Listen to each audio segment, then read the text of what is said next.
Good morning प्यारे बच्चों। हम लोग देसी व्यापार के विभिन्न दस्तावेजों को पढ़ रहे थे और उसके अंतर्गत हम लोग बीजक पढ़ रहे थे। तो आइए आज हम एक बीजक का प्रश्न हल करते हैं जो आपके किताब में जो है क्रियात्मक प्रश्न का पहला सवाल है।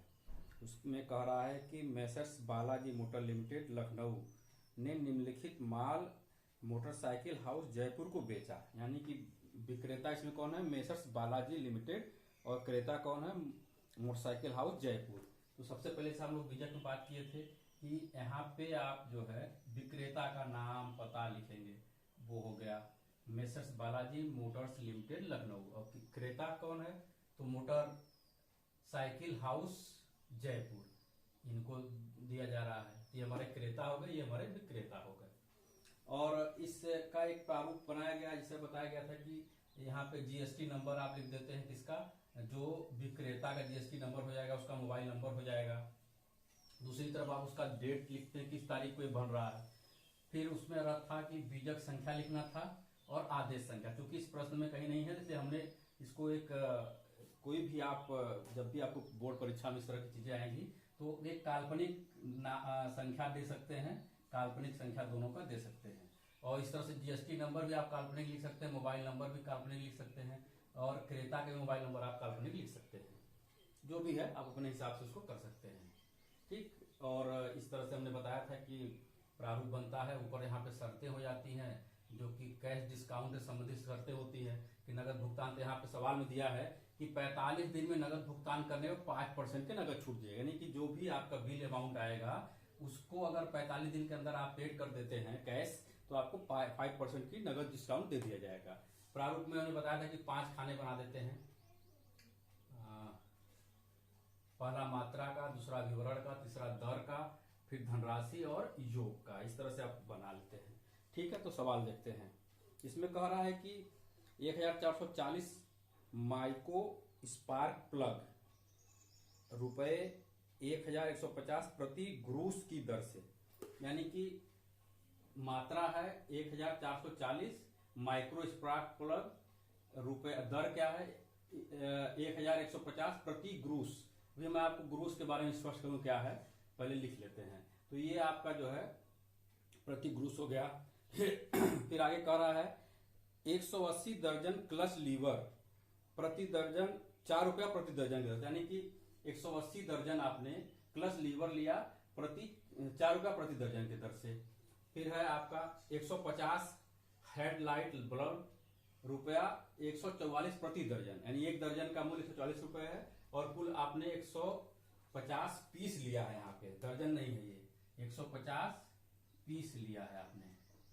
अमाउंट मात्रा का जो यूनिट का है ये बहुत ध्यान रखने की जरूरत है, नहीं तो हमारा सवाल गलत हो जाएगा। फिर आगे कह रहा 50 लेग गार्ड्स जिसका कुल वजन 66 कुंतल है और 320 प्रति कुंतल की दर से, यानी कि दर कह रहा है कि 320 रुपया प्रति कुंतल और 50 पीस ले रहा है। हमने इस 50 पीस को मात्रा न लिख करके कुंतल, क्योंकि हमारा जो दर है वो कुंतल में दिया गया है, इसलिए कुंतल हमने यहाँ पे लिख दिया है कि 66 कुंतल हमने माल खरीदा, उसमें 50 पीस है। क्योंकि विवरण के टाइप में उसमें लिख दिया कि लेग गार्ड जो है वो 50 पीस है, लेकिन उसका कुल वजन जो है 66 कुंतल है और उसमें 320 रुपया प्रति कुंतल की दर से दिया गया है।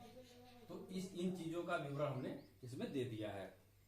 फिर आगे कह रहा है क्रेता को 10% व्यापारिक छूट तथा 45 दिन में नगद भुगतान करने पर 5% की छूट दी जाएगी। बेचे गए माल के संबंध में अन्य विवरण निम्नलिखित, यानी कह रहा है कि इसको 10% की व्यापारिक, हमने कैश डिस्काउंट की बात कर दिया कि 45 दिन में आप करेंगे तो 5% हो गया। फिर कह रहा है व्यापारिक छूट, जो कि बताया गया है, आप लोगों को प्रारूप में ही बता दिए थे पहले कि माइनस करते हैं व्यापारिक छूट को एट द रेट ऑफ 10%। 10% इसमें जो भी सवाल में दिया रहेगा दर, तो उस दर से हम लोग व्यापारिक छूट को माइनस करेंगे। फिर आके है अन्य खर्चों में क्या किया है? अन्य खर्चे क्या करते हैं? हम लोग जोड़ते हैं, यहाँ पे ऐड कर दिया, ऐड अन्य खर्चे, पैकिंग, बीमा, ढुलाई, रेल भाड़ा, सबका कीमत मूल्य दिया। पैकिंग आपका 4610 रुपए, बीमा आपका 1320 रुपए, ढुलाई 526 रुपए, रेल भाड़ा 1824 रुपए। ये सवाल के अनुसार आपके हो गए। फिर देखा कि निर्धारित प्रारूप में बीजक बनाइए, IGST की दर 18% है। IGST मतलब integrated GST, integrated goods and services taxes, एकीकृत वस्तु एवं सेवा कर, आपका ये 18% है। हम प्रारूप में आपसे बात किए थे CGST SGST की बात, और वो दोनों को कह रहा है कंबाइंड है ये IGST आपका 18% करना है। ये जो GST होती है वो मूल्य में जोड़ दिया जाएगा। तो आइए सवाल को करते हैं कैसे किया जाएगा है। तो सबसे पहले बात करते हैं माइक्रो स्पार्क प्लग। कह रहा है कि प्रति ग्रूस के बारे में जान लेते हैं। अब जान लीजिए, यहाँ पे इधर देखिए मैं आपको कैलकुलेशन बना दिया हूं। एक ग्रूस बराबर 144 पीस होता है, यानी 144 पीस में एक ग्रूस होते हैं। तो कुल मात्रा हमारा है 1440 पीस। तो उसमें अगर हम 144 पीस का भाग देते हैं तो हमारे कुल कितने ग्रूस आ जाएगा, यानी कि 10 ग्रूस आपका बनता है। 144 पीस में आपका 144 पीस जो माल हमने स्पार्क प्लग लिया है उसको अगर हम इसको कैलकुलेट कर रहे हैं तो आपका 10 ग्रूस बनता है। और कीमत दिया है प्रति ग्रूस। तो अगर एक ग्रूस का कीमत आपका 1150 है तो 10 ग्रूस का कीमत कितना, उसमें गुणा कर देंगे तो आपका 11,500 रुपए आएगा। जो धनराशि हमने 11,500 यहाँ पे लिख दिया है। फिर आगे आता है दूसरा है 180 दर्जन क्लच लीवर 4 रुपया प्रति दर्जन। आसान है ये, 180 दर्जन है, 4 रुपया प्रति दर्जन का दाम है, गुणा कर दिए 720 रुपया आ गया। फिर आगे है 150 पीस हेडलाइट बल्ब और 144 रुपया प्रति दर्जन। तो हमको ये पीस में दिया, यहाँ दर्जन में मूल्य दे रहा है, यानी कि पीस को दर्जन में कन्वर्ट करें या दर्जन को कन्वर्ट कर दें, प्रति पीस माल कितना होता है। तो हमने कर दिया वही 144 में 12 का भाग दे दिया, यानी कि एक दर्जन में 12 पीस होता है। तो और एक दर्जन का मूल्य दिया है तो एक पीस का दाम आ जाएगा, ये प्रति पीस आपका 12 रुपया प्रति पीस आ जा रहा है। तो और 150 पीस है, 150 में 12 गुणा कर दिया, 1800 रुपये आ गया हमारा, ये 1800 रुपये।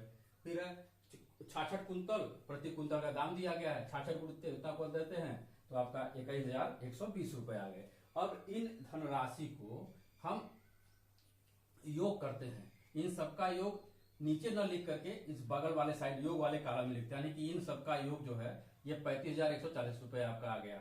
अब क्या है, व्यापारिक छूट कैलकुलेट करना है, यानी कि 35,140 रुपये में का 10%। तो सीधा सीधा बात है, 35,140 रुपये का 10% 3,514 रुपया हुआ, 3,514 रुपया। ये आपका धनराशि हो गई।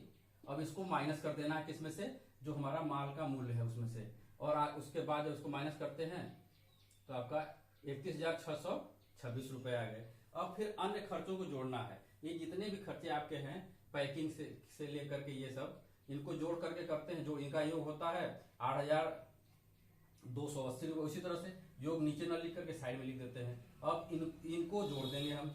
टोटल हमारे जो वस्तु का मूल्य आपका आया पैकिंग खर्च वगैरह अन्य खर्चों को लेकर के, वो आ गया 39,906 रुपीज।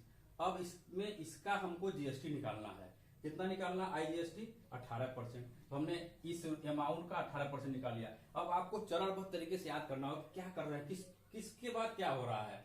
यानी कि वस्तु का मूल्य कैलकुलेट करने के उसके बाद व्यापारिक छूट उसको घटा देते हैं। अन्य खर्चे, यानी आप देख लीजिए व्यापारिक छूट बीच में है, उसके बाद अन्य खर्चे जोड़ते हैं। अन्य खर्चे जोड़ने के बाद GST को जोड़ देते हैं। अब GST हमने यहाँ कैलकुलेट कर लिया है 39,906 रुपये का 18%, तो आपका 7,183 रुपये आ गए।